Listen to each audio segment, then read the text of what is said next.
Mga kababayan ko, update po tayo sa pagkawala o sa pagkatudas ni Ayan Minyosa. Naku po, naninindigan po ang isang konsihale sa kanilang barangay. Handa po daw siyang magpakulong dahil ang tinutukoy nilang suspek walang iba kundi ang ina ni Ayan Minyosa. Pakinggan po natin ang buong testimony ng konsihal at iba pa ang nakasaksi at pagdududa sa pamilya ng biktima na sila ngayon ang tinuturo ng kapitbahay, kabarangay, netizen at ibang tao na gumawa sa pagpaslang na karumal-dumal sa 2 years old na bata dyan sa may Butuan City. Without further ado, let's begin.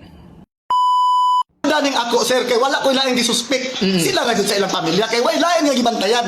Bata lang nila kay ikaw mismo inahan makasayad kasi mga anak nag-unsa din ha. Ha? Wala ko ingon ako na wa ko mahadlok. Kay ako sir, ako kahadlok sir. Nahurot na akong kahadlok. Mao na sir. Mao na nahurot na akong kahadlok. Sukad pa sa una. Ang akong kahadlok nahurot na gyud. So gipangutanan nimo ang mga gidikanan ani diha pala hapon. Oo, diya pala nga anang pag-uli na ko gikan ko seminar.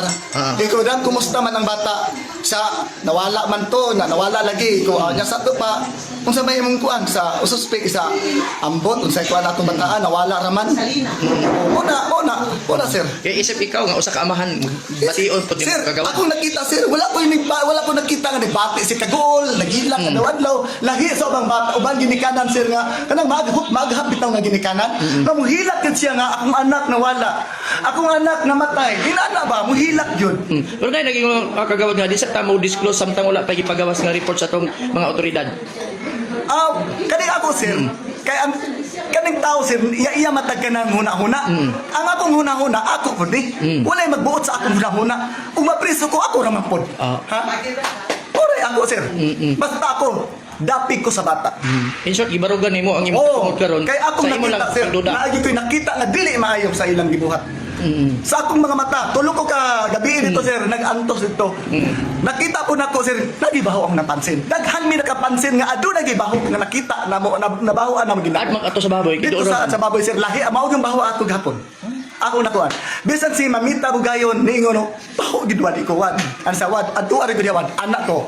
Nagibaho na singon ako. Kay katong yang gidagkutan nga mga kandila sa kwarto. Usa to akong duda nga dito ang bata. Mismo gani ang pagkumangko ni John Ray nga John Ray Mendoza pagkumangko babae nga.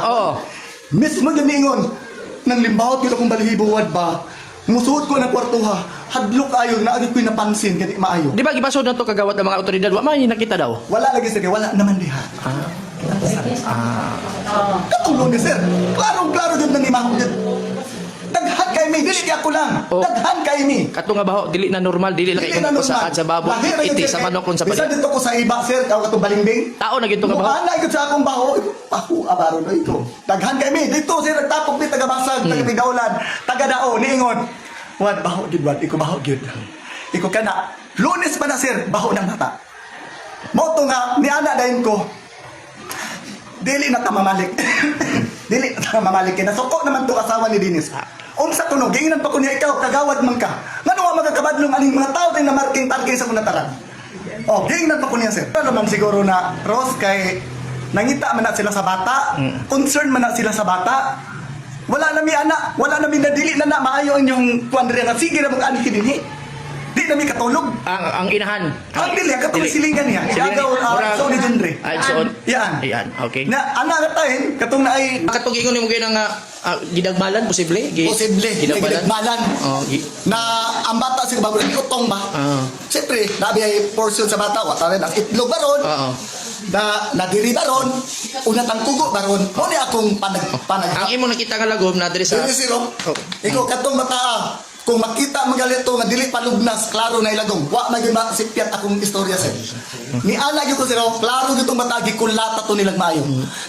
Gim maltrato to bunal nilag maayo. mo ino man daw ang kuan sa magi butyag. Oh, mo inom magina sila sir. Sige, maginom dito sir. Katong naami. Mag-inom magina sila nga katong dito mi naami nangita mi sa bata. Sir, klaro lang sir. Ako sir, grabe gyud ko gibuhat sa bata. Kung gibuhat na ako sir nga makita gyud ako ang bata.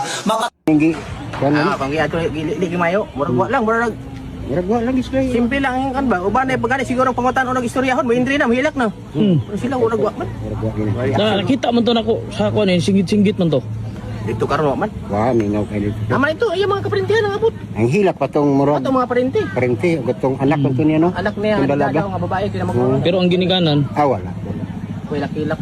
Isulti man gani ko nga unsa kay gikasulti ron sa mga ginikanan kay daghan making tao sir. Nga na tong isa ka tawo nga kay banhay basi musuko ng kontra. Anihilo mo ko ay basi kasokan ko. Apil ko na ilang. Iya maganing gi. Ah, pangi ato gili mayo, murag wa lang. O kaya, gi-interview siya sa taga lain nga media ug ang pulis.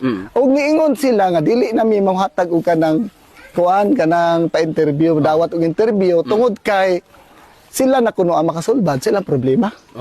Oh. So nakaana po ko sa kong galingon ang mga tao di ay nga nagbangutan diha dapita sa ilang lugar nga nahibalaka sa bata. Murag kontra nila, murag kumbaga bagi na nasakit sila ba, murag nasuko sila. Nakita man ako nga aduna gyud nakita nako nga dili maayo. So ayun nga mga kababayan ko, sa hindi po nakaintindi ng Bisaya, try po natin i-translate ha. Ayon po ng isang konsehali, sabi niya handa po siyang magpakulong at hindi po magbabago ang kanyang opinion o testimony about po o reaksyon niya about po sa pagkawala o pagkamatay ni Ian Menyosa. Sabi po niya, wala daw siyang nakitang indication na pag nawalan ka ng isang pamilya ay talagang iiyak ka, matataranta ka, malungkot ka. Hindi po daw yun nakikita niya sa mga magulang. At maliban doon, napansin na nila nung Lunes pa daw, sabi niya, may kakaiba na pong amoy doon sa kanilang kwarto ng pamilya ng biktima. Na doon po daw sa nilagyan ng kandila o kandal. Tapos nito, nagalit daw yung magulang kung bakit daw marami pong taong palagi nakapaligid. Siyempre, at sabi niya, siyempre, nakikirama yan, tumutulong yan sa paghahanap ng bata. At ito pa, ang sabi pa niya, kahit maraming tao daw doon sa lugar na iyon, ay umiinom pa rin po daw yung family ni Ian. Kasi nga po, nabansagan po yung lasinggira, yung pamilya, isa at gitsalat yung nanay. At ayon pa niya, sa kwento niya ni konsehal, na patay na daw iyon bago pa nilagay doon sa pangalawang bundok, where is 4 to 5 kilometers yung layo galing sa bahay ng biktima. At sabi pa ni konsehal, handa po siya daw magpakulong.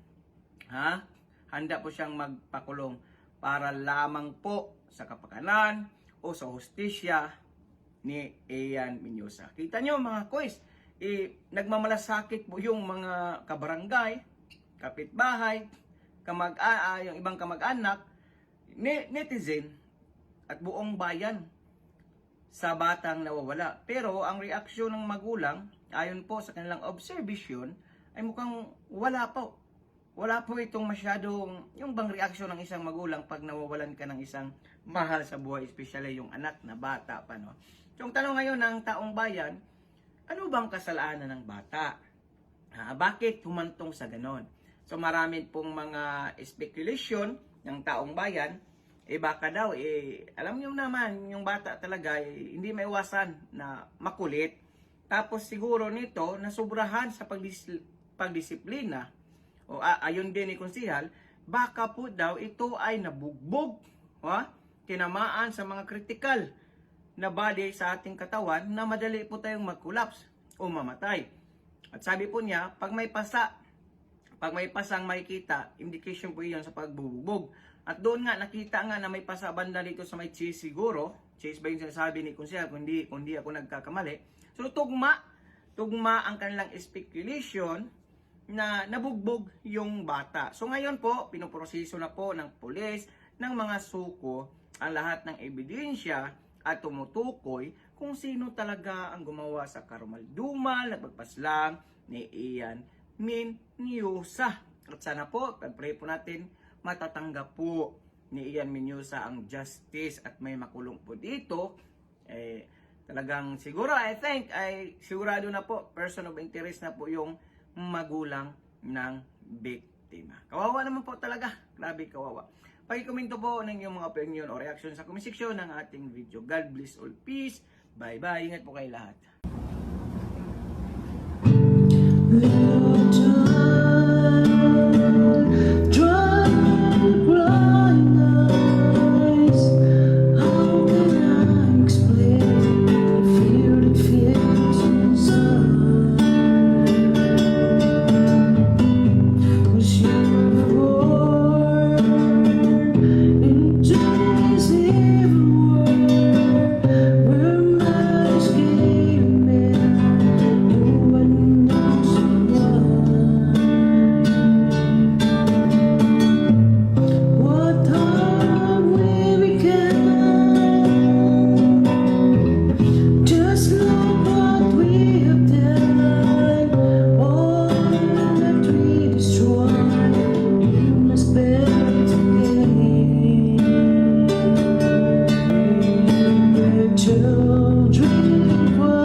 Strong. Ah!